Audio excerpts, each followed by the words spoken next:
Before you give up on your spiritual journey or convince yourself that you're just not meant for higher consciousness, watch this video to the end. There are 4 core stages of spiritual growth that most people don't understand, and here's the shocking truth. 99% of spiritual seekers quit at stage 3. But if you're patient enough to push through to stage 4, you'll discover levels of awareness and inner peace that most people only dream about. You'll develop what I call prophetic eyes, an ability to see beyond the surface of reality itself. So whether you've been on this path for years or you're just beginning to wake up to spiritual things, understanding these 4 stages will completely transform how you approach your spiritual evolution. And trust me, what I'm about to share about stage 3 will explain why your spiritual progress might have felt stuck lately. Let's dive into stage 1, the awakening and spiritual high stage. This is where everything feels absolutely magical. You've had your first real spiritual experience. Maybe it was through meditation, a near-death experience, psychedelics, or just a spontaneous moment of profound realization. Suddenly, the world looks completely different. You're reading every spiritual book you can get your hands on. You're watching spiritual videos for hours. You feel this incredible sense of connection to something greater than yourself. Everything seems to have deeper meaning. Synchronicities are happening everywhere, and you think you've figured out the secret to life. Here's what's fascinating. Neuroscience shows us that during these peak spiritual experiences, our brains release massive amounts of dopamine, serotonin, and even natural DMT. You're literally getting high from your own consciousness. It's intoxicating. You might find yourself thinking you're more enlightened than people around you. You start seeing problems in everyone else's life so clearly. You feel like you have all the answers. Some people even develop what psychologists call spiritual superiority complex during this stage. But here's the critical thing most people don't realize. This stage is just the beginning. It's like being in the honeymoon phase of a relationship. You're experiencing the preview, not the full movie. And just like that relationship honeymoon period, this spiritual high is temporary. Most people mistake this euphoric state for true spiritual maturity. They think they've arrived, but this is exactly where the trap lies. Because when this stage inevitably ends, and it will end, that's when the real spiritual journey begins. The danger is that many people spend years trying to recreate this initial high. They jump from guru to guru, technique to technique, retreat to retreat, chasing that same feeling. They become spiritual junkies, addicted to the experience rather than committed to the growth. Research from the Institute of Consciousness Studies shows that only about 20% of people who experience this initial awakening actually progress to stage 2. The other 80% either get stuck trying to recreate stage 1, or they dismiss their experience as just a phase and return to unconscious living. But if you're still watching this, you're likely ready for what comes next. And what comes next is where real spiritual work begins. Stage 2, the reality check stage. This is where the spiritual mask comes off, and this is where authentic transformation actually begins. The euphoria fades, and suddenly you're face to face with aspects of yourself you'd rather not see. You start noticing that despite all your spiritual practices, you still get angry. You still judge people. You still have the same fears, insecurities, and emotional patterns you had before your awakening. You might even feel worse than before because now you're aware of these patterns. This is the stage where you encounter what Carl Jung called the shadow. All the parts of yourself you've rejected, denied, or tried to spiritually bypass. And here's the thing that nobody talks about. Your shadow gets magnified during spiritual growth. It's like turning up the brightness on your inner contradictions. Let me share a story that illustrates this perfectly. I once knew a woman who had a profound awakening experience during a meditation retreat. She felt connected to universal love and came home convinced she was a healed person. But within 2 weeks, she found herself in the biggest fight of her life with her sister over something trivial. She was confused and devastated. "How can I be spiritual and still feel such rage?" she asked me. This is stage 2. This is where you realize that spirituality isn't an escape from your humanity. It's a deeper engagement with it. You begin to question everything you thought you knew about your spiritual path. You might even question whether your initial awakening was real. The spiritual books that once excited you now seem superficial. The practices that once lifted you up now feel mechanical or ineffective. This is also where spiritual bypassing becomes dangerous.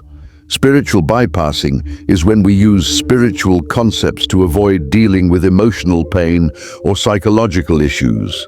You might catch yourself saying things like, "I just need to vibrate higher," or "everything happens for a reason," when what you really need to do is feel your feelings and do the inner work. The statistics here are sobering. According to research by Dr. John Wellwood, who coined the term spiritual bypassing, approximately 70% of spiritual seekers get stuck in various forms of spiritual bypassing rather than moving through stage 2. But here's what you need to understand. This discomfort, this disillusionment, this is not failure, this is progress. This is your psyche reorganizing itself at a fundamental level. The spiritual path isn't about feeling good all the time, it's about becoming whole. To navigate stage 2 successfully, you need to develop what I call spiritual courage. You need to be willing to look at your anger, your jealousy, your fear, your neediness, all of it, with the same loving attention you give to your meditation practice. This is where strategic meditation on God's spiritual principles, purposeful prayer, and honest self-reflection become crucial. You can't casually meditate your way out of stage 2. You have to feel your way through it. Most people who make it through stage 2 do so with the help of teachers or communities that understand this process. The brain that created your patterns can't solve them alone. You need external perspective and support. But here's what most people don't realize. If you don't fully process stage 2, if you try to skip ahead or spiritually bypass this stage, you'll hit a wall in stage 3 that will either stop your progress completely or send you backward. And stage 3 is where 99% of people give up entirely. But before I tell you why, let me ask you something. Are you recognizing yourself in any of these stages so far? If you are, hit the like button, subscribe if you have not, and share this video so that others can strategically grow spiritually. Because what's coming next is crucial. Now we enter stage 3, the dark night and the great purification. This is where 99% of spiritual seekers throw in the towel, and once you understand why, you'll see why pushing through this stage is the most important thing you'll ever do for your spiritual evolution. Stage 3 is what mystics throughout history have called the dark night of the soul. But it's more than just a difficult period. It's a complete dismantling of everything you thought you knew about yourself in reality. If you didn't fully process stage 2, all that unresolved shadow material hits you like a tsunami in stage 3. But even if you did the work in stage 2, stage 3 brings its own unique challenges that can break even the most dedicated seekers. Here's what happens. You feel completely disconnected from the divine. Your spiritual practices feel empty, meaningless, even repulsive. You might go days, weeks, or even months unable to meditate or pray. The very thing that once brought you peace now feels like it's mocking you. You experience what psychologists call existential despair. You question not just your spiritual path, but the meaning of existence itself. You might feel like you're going crazy. You might feel like you've wasted years of your life chasing an illusion. But here's the part that destroys most people. This isn't just an internal experience. Stage 3 often manifests in your external life as well. Relationships end, jobs are lost, health issues arise. It's as if the universe is stripping away everything you've used to define yourself. Let me tell you about Marcus, a successful businessman who spent 5 years dedicated to spiritual practice. He meditated daily, went to retreats, had profound experiences in stage 1, and did serious self-reflection in stage 2. But when he hit stage 3, everything fell apart.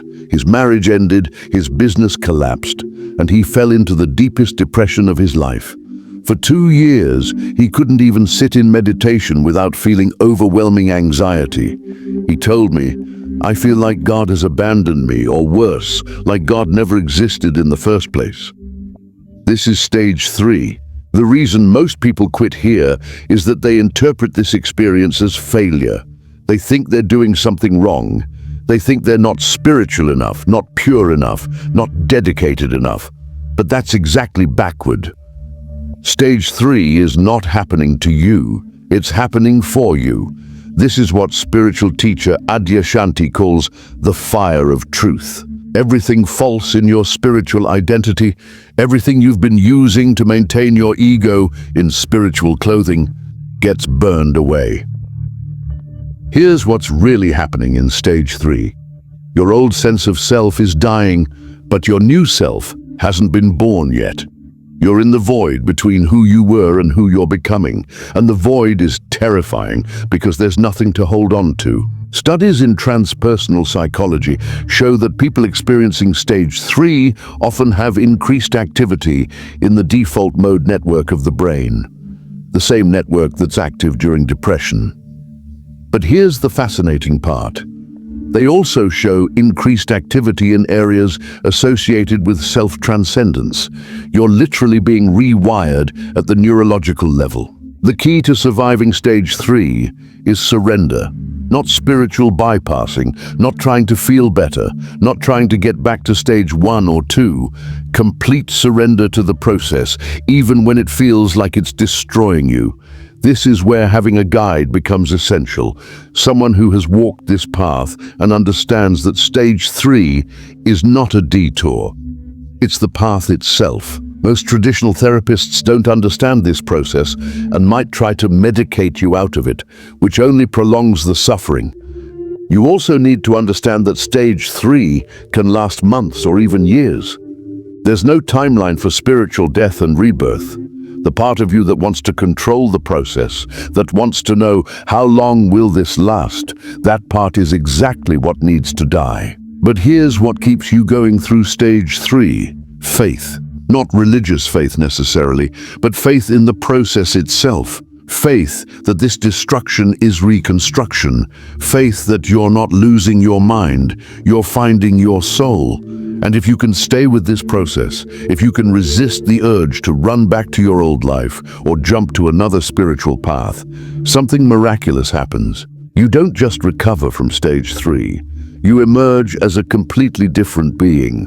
Most people never get to experience what I'm about to tell you about stage 4 because they quit in stage 3. But you're still here, which tells me you might be one of the rare ones ready for true spiritual mastery. Welcome to stage 4, Integrated Mastery and Prophetic Sight.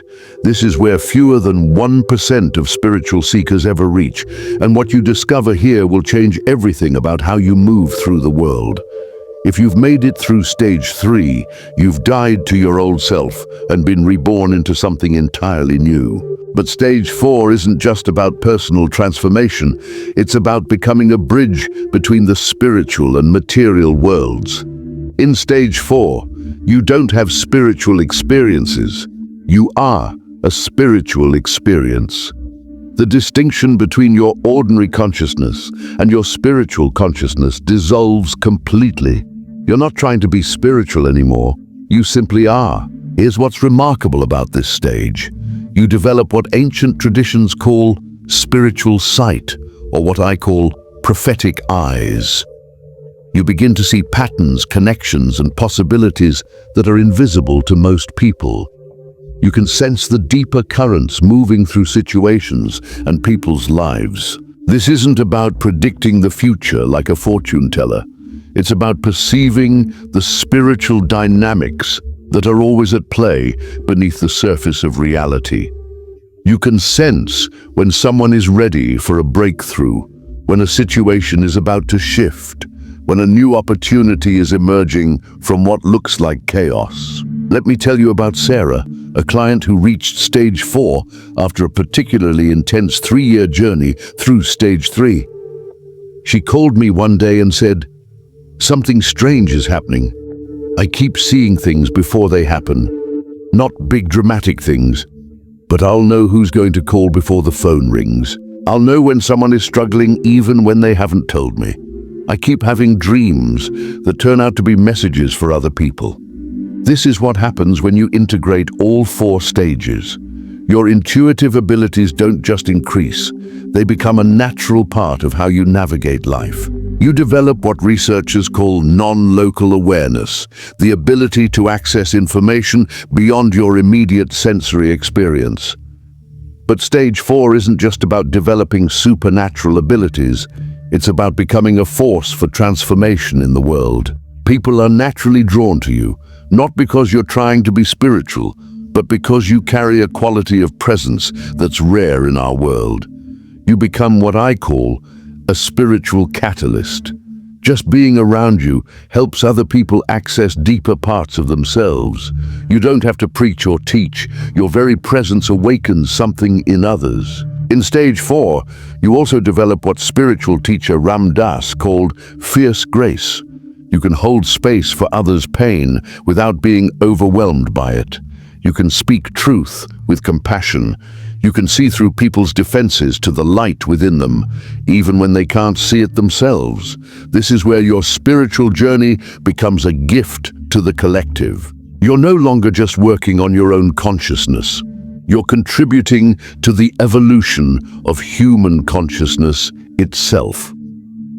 Studies in consciousness research show that when someone reaches this level of integration, they begin to exhibit what's called field effects. Their presence literally changes the energetic environment around them. Other people's brainwaves begin to synchronize with theirs. Stress levels drop, creativity increases. But here's what's beautiful about stage 4. It's not an endpoint. It's a new beginning. Once you reach this level of integration, you realize that consciousness is infinite. There are always deeper levels to explore, more ways to serve, greater mysteries to understand.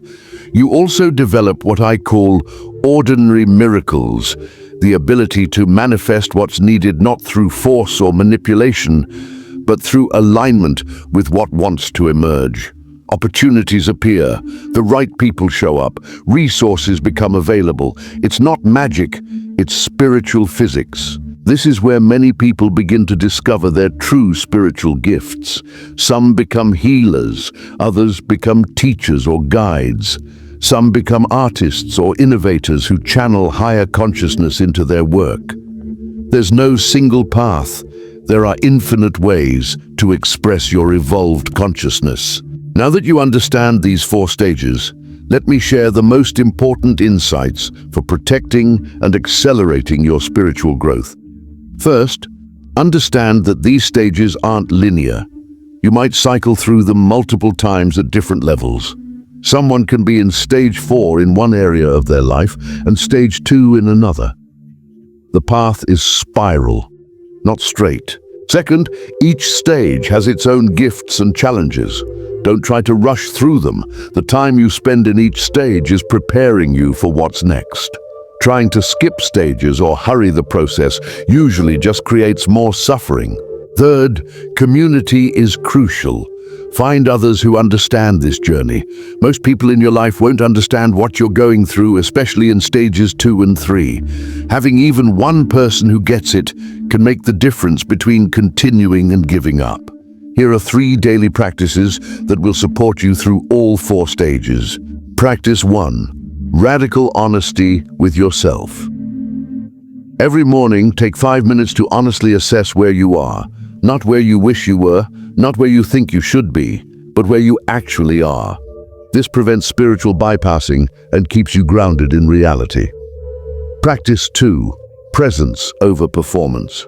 Throughout your day, choose presence over spiritual performance. Instead of trying to be spiritual, just be present.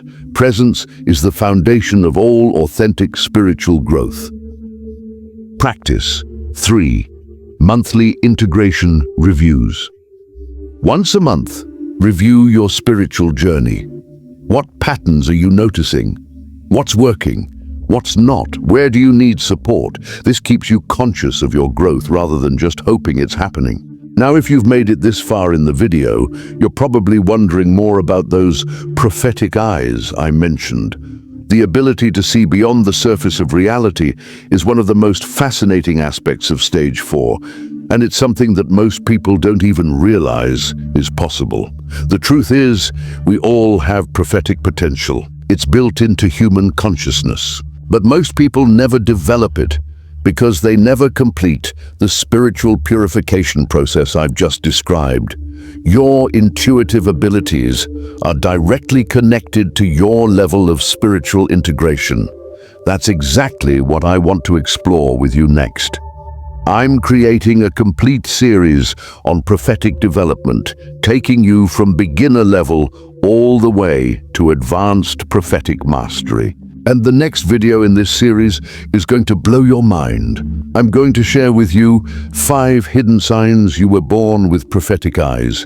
And I guarantee that most people miss some of these signs, even though it's the most important. These aren't the obvious signs everyone talks about. These are the subtle indicators that you have prophetic potential that's been dormant your whole life.